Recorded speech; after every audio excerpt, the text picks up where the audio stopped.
Cancer బారిన పడుతున్న వాళ్ళ సంఖ్య బాగా పెరుగుతుంది కదా సార్? అవునండి. ఎందువల్ల అంటే దాన్ని మనం నివారించలేకపోతున్నాం ఎక్కడ కూడా? క్యాన్సర్ సంఖ్య ప్రత్యేకంగా మీరు ఇటీవల మీడియాలో కూడా చూస్తే India will be the capital of cancer అని చెప్పి అంటూ ఉన్నారు. అంటే ప్రత్యేకంగా రొమ్ము క్యాన్సర్ కానివ్వండి, లేకుంటే గర్భాశయపు ముఖద్వారపు క్యాన్సర్ కానివ్వండి, నోటి క్యాన్సర్స్, లంగ్ క్యాన్సర్స్, ఈ సంఖ్య ఇటీవల బాగా పెరుగుతూ ఉంది. సో కారణం ఏంటంటే లో అండ్ మిడిల్ ఇన్కమ్ కంట్రీస్లో అవేర్నెస్ తక్కువగా ఉంది. అర్లీ డిటెక్షన్కి మన దగ్గర ఫెసిలిటీస్ లేవు. ఇది మెయిన్ కదా సార్. సో ప్రివెంటివ్ స్ట్రాటజీ కూడా మన దగ్గర పెద్దగా లేదు. సో దానివల్ల నంబర్ ఆఫ్ కేసెస్ అనేది ఇటీవల బాగా పెరుగుతూ ఉంది. అంటే బహుశా కమ్యూనిటీ లెవెల్లో మనం దీన్ని అడ్రస్ చేయట్లేదేమో అనిపిస్తుంది సార్. తప్పకుండా. అంటే మీరు అన్నారు కదా క్యాన్సర్ సంఖ్య ఎందుకు పెరుగుతుందంటే మన life style is one reason I can say అండి. ఇప్పుడు మన చిన్నప్పటికి ఇప్పటికి చూస్తే మన జీవనశైలి చాలా వరకు మారిపోయింది. The food that you eat, the air that you breath, మనం పీల్చుకునే గాలి కానివ్వండి, తినే ఆహారం కానివ్వండి, లేకుంటే త్రాగే నీళ్లు కానివ్వండి, అంతా కూడా కలుషితం అయిపోయింది. Even the mental health, stress level చాలా పెరిగిపోయినాము. పరిగెడతా ఉన్నాం అంటే మనసులో ఒక ప్రశాంతత అనేది లేదు. ఎంత గొప్పగా చెప్పారు సార్. ఈ మాట మాత్రం చెప్పగానే ఐ థింక్ చాలామంది కదిలిపోతారు. డాక్టర్ చిన్నబాబు గారు, మీరు చేసిన అనేక కాంప్లెక్స్ సర్జరీస్లో what was your most challenging one? చాలా ఉన్నాయండి. బట్ అంటే నేను చేసిన సర్జరీస్ కన్నా కూడా పేషెంట్స్ మరి ఎంతో గ్రిట్తో వాళ్ళు ఓవర్కమ్ అయ్యి వాళ్ళు దాన్ని అంటే ఆ యొక్క సర్జరీని ఫేస్ చేసి ఆ యొక్క కాంప్లికేషన్ లేకుండా బయటపడడం అనేది మోర్ సాటిస్ఫైయింగ్ అంటాను.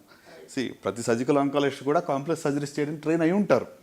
So but what is most important అంటే నేను చెప్పేది ఏంటంటే డిఫికల్ట్ పరిస్థితుల్లో పేషెంట్ కూడా ఫైట్ చేసి బయటకు రావడం అనేది నేను చాలా I feel it's more satisfying అంటాను. సో ఆబ్వియస్లీ ఇప్పుడు కామన్ నాలెడ్జ్గా చాలామందికి ఇప్పుడు తెలిసిపోయింది సార్. ఒకటి సర్జికల్, ఇంకోటి కీమోథెరపీ, ఇంకోటి రేడియేషన్ ట్రీట్మెంట్స్ ఉంటాయి క్యాన్సర్కి అని చెప్పి.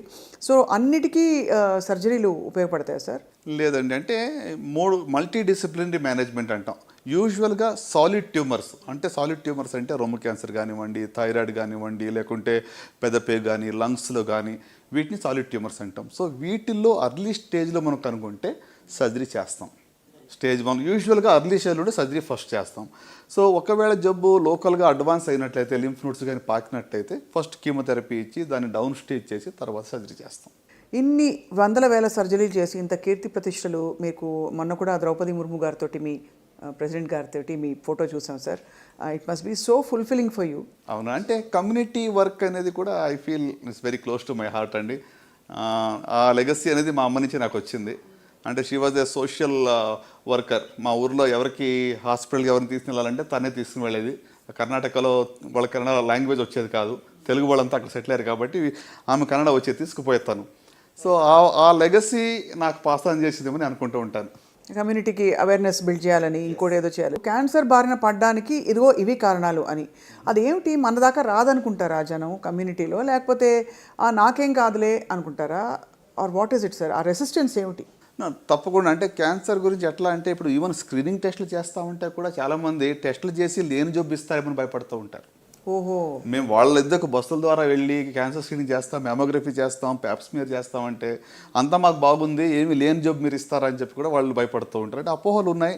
ఇంకా ప్రజల్లో ఆ యొక్క అంటే యాక్సెప్టెన్స్ లేదు, అవేర్నెస్ లేదు.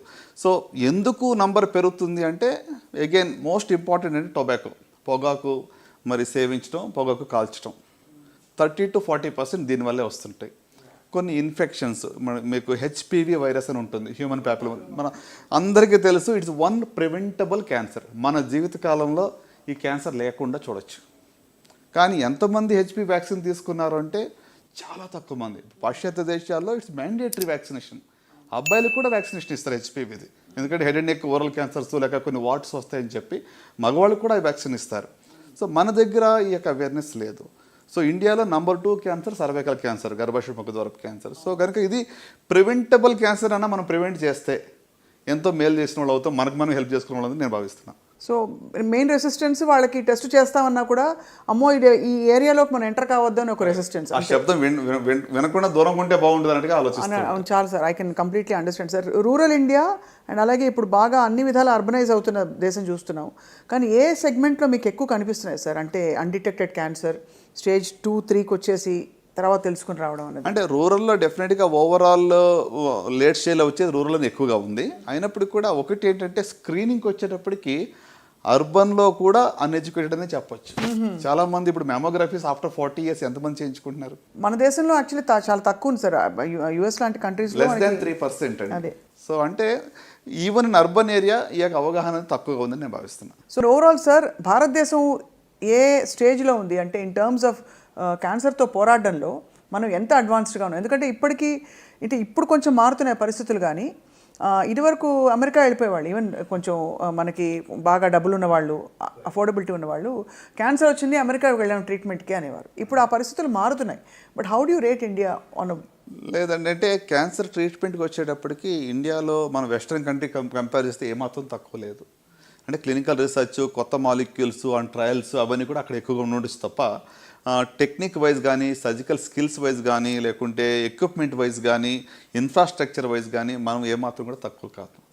ఇన్ఫ్యాక్ట్ ఇక్కడ చాలా యాక్సెస్ సో ఈజీ అండి. మీకు అమెరికాలో ఒక అపాయింట్మెంట్ కావాలంటే ఒక నెల పడుతుంది చాలాసార్లు. ఇట్స్ వెరీ, అంటే ఆ సిస్టమ్ ఈజ్ ఎంటైర్లీ డిఫరెంట్. మనకేంటి ఇప్పుడు నిజంగానే అర్జెంట్ ఉంది అంటే ఒక ఫోన్ కాల్ డాక్టర్లు అందుబాటులో ఉంటున్నారు ఈ రోజుల్లో ఇక్కడ. అవును, నిజమే సార్. So in that way we are very privileged అనుకుంటాను ఇక్కడ అంతా.